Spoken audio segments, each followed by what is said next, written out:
Olá, paz do Senhor a todos vocês, eu sou o pastor Edinho e esse é meu canal Teologia e Graça na Veia. A pergunta é, o relógio parou? O relógio de Deus parou? Muito bem, antes de falarmos e comentarmos neste vídeo, eu peço a sua colaboração, sua ajuda, ajudando a mim a divulgar este canal, a compartilhar com um amigo, com um irmão, se inscrevendo, você fazendo seu comentário, dando seu like, você estará me abençoando e nós dois abençoando o próximo. Tenho certeza que Deus vai orientar muitos irmãos que gostam, que são amantes das Escrituras Sagradas. Muito bem. Eu fiz um desenho, uma matemática teológica para falar o futuro da igreja. Existem duas opiniões que predominam, né, no nosso país, em especial em questão ao futuro da igreja. Há uma classe de opinião teológica chamada os pré-tribulacionistas, no qual eu faço parte, e também os pós-tribulacionistas. Existem outras opiniões teológica que não convém. No próximo vídeo nós vamos falar. Mas vamos falar dessas duas, pré-tribulacionistas e pós-tribulacionistas. Pois bem, existem algumas verdades que eu preciso compartilhar com você. O grande risco é de muita informação, muito estudo, muita informação pode abafar a graça e o discernimento e revelação do amigo inseparável Espírito Santo. Não estou julgando que o pré-tribulacionista é cheio do Espírito Santo, vive isso, intensifica na sua alma que em breve Cristo virá para buscar a sua igreja, e que o pós-tribulacionista parece que ele deixou a ação do Espírito Santo e deixou de ser pentecostal. Não, não é isso. Eu estou falando que o Espírito Santo, ele dá esta graça do discernimento, a revelação e a percepção das coisas, porque os pós-tribulacionistas, eles acreditam que tem que ter textos mais esclarecedores, ou versículo que diz aquilo que o pré-tribulacionista ele defende. Por exemplo, quando entra no campo da percepção, existem vários textos que você percebe, mas eu vou dar só um exemplo.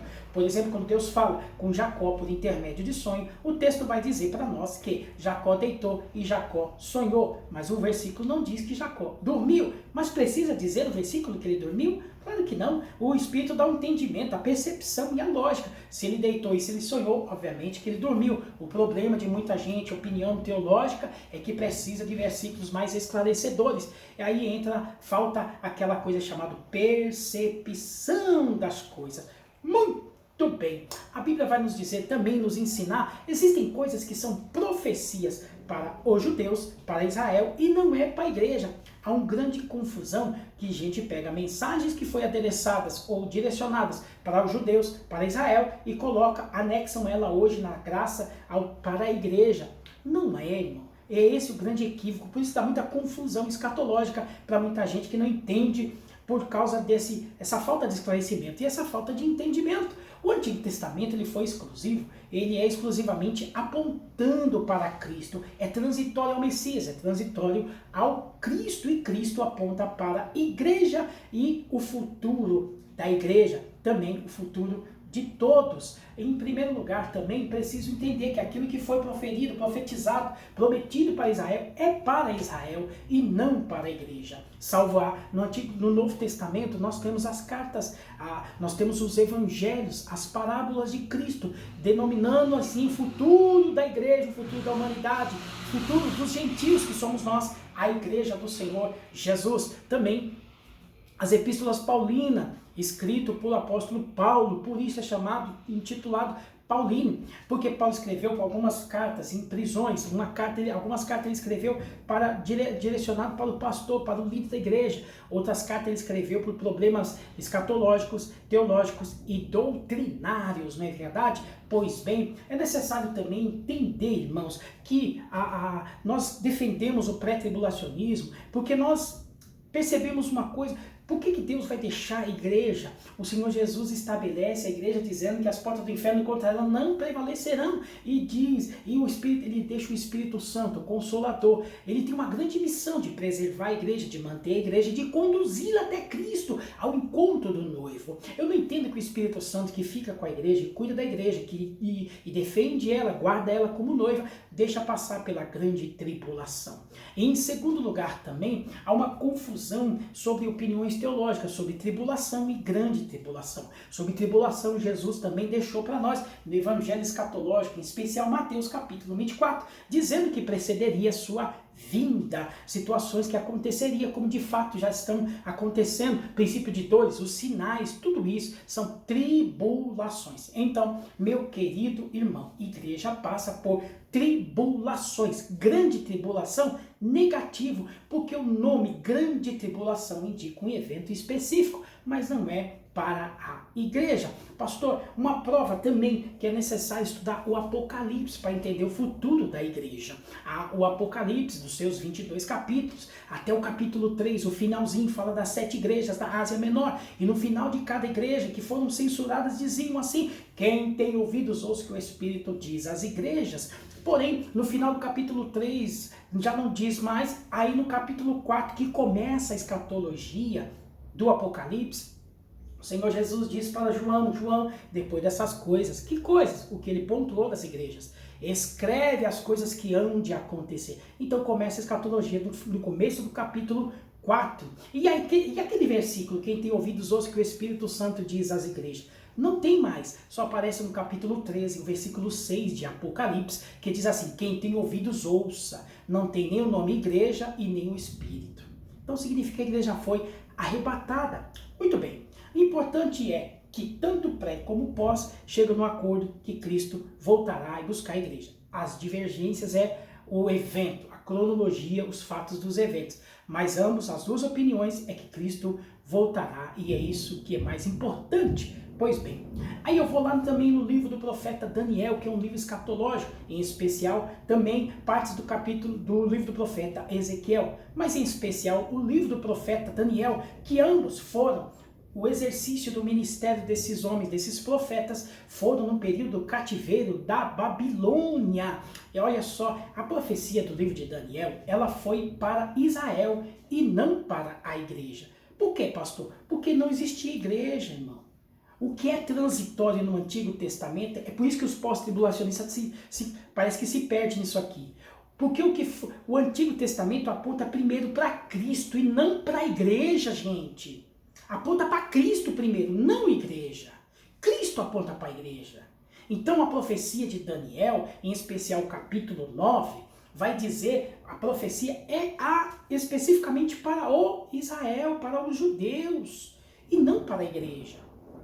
E quando começa o cumprimento dessa profecia, chamado as 70 semanas? Pastor, o que significa semanas? 70 semanas. Por que 70 semanas dá 490 anos? Por que esse cálculo, essa matemática? Em Levítico capítulo 25, explica que uma semana equivale-se a 7 anos. Então, essa profecia de Daniel está pautada na Bíblia Sagrada, em Levítico capítulo 25, que ele profetiza as 70 semanas, que calculando dá 490 anos. Pois bem, 490 anos, quando que começa essa profecia? Bom, se o povo estava no cativeiro, o povo estava sendo oprimido, perdendo o culto, o hábito, por um período, que aquilo que o profeta Jeremias já tinha alertado o povo dos 70 anos, aí vem Daniel e profetiza 70 semanas, não é? E essa profecia, quando que ela vai começar a se cumprir? Quando? Pós o Império Babilônico vieram os Medo-Persas e sobre a regência e liderança de um imperador persa chamado Ciro, que está lá em Isaías também, que também está em Esdras capítulo 6, é ele que assina o decreto autorizando os judeus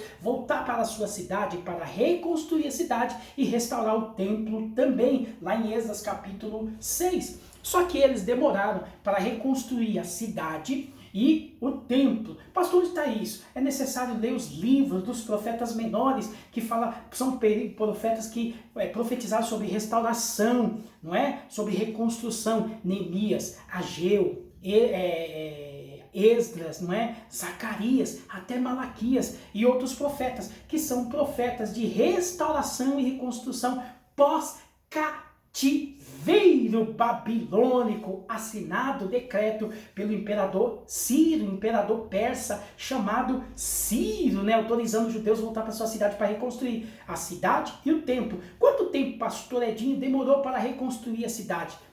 3 anos. E para reconstruir o templo, pastor?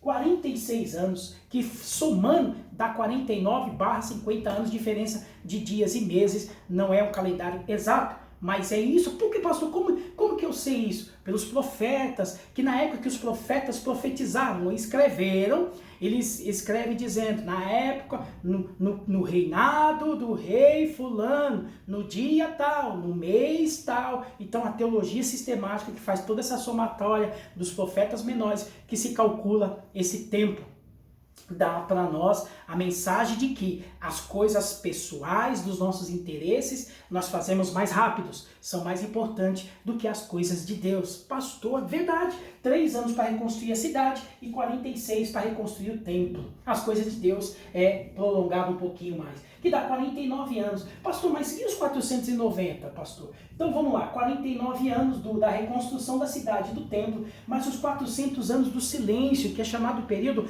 interbíblico, é o período da ausência de registro histórico, fatos na Bíblia Sagrada, né, que deixou Deus fazer e trabalhar. Houve, só não tem o registro bíblico, é chamado período do silêncio, período interbíblico. Então vamos lá, 400 anos do silêncio, mais os 49/50, dá 450 anos. Mais os 33,34 anos do ministério de Jesus, que dá o total de 483 anos. 483 anos dividido por 7 equivale-se a 69ª semana.